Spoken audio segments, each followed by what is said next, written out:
just that Sorry, the mixing that traditional with the like within the Western sort of life, you know, like the traditional and that is just separating the two, I guess, and acknowledging or having the awareness to separate.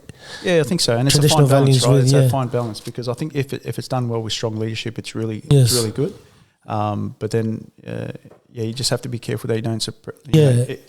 That's always been like an older generation thing, but I think people our age now are starting to realise that. It's like, hey, it's okay to dream. It's okay to say, Dad, I love you. It's okay to express yourself, you know? So it's, what do you think of that? I think we're young in the process, because we're like, we always have this thing.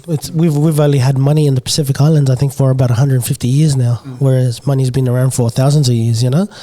So I think that's another thing we've got to be like conscious of, that not to be too hard on ourselves, that this is a journey and we're young in the process, but to maybe accelerate the awareness. This is how we can do it, these sort of discussions. I think the awareness is essentially communication, right? Like so at any level. So like husband and wife, if you're communicating, things are going all right. If you're business partners and directors, things are going all right. And I think the same attitude should be applied to money, right? So when you're younger, around the dinner table, you could talk about professional sport quite easily, like how the Panthers are doing, there's a 4-peat, do you think they're going to do it again?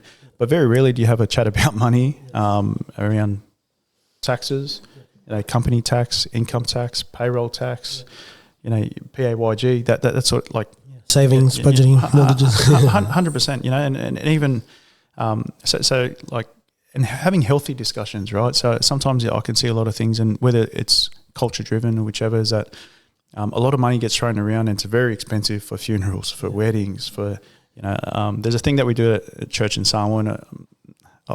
Not sure why, but at the end they actually read out the donations from each family. Oh, it happens in the Fiji. So like, this is this, and I still to this day I say, hey, look, why are we reading this out? And I don't know if the mindset is, if we don't read it out, they wouldn't give. But at the same time, you like to think, from your faith and from what you bring forward, that anything to thrive, like a podcast, a company, whichever needs money,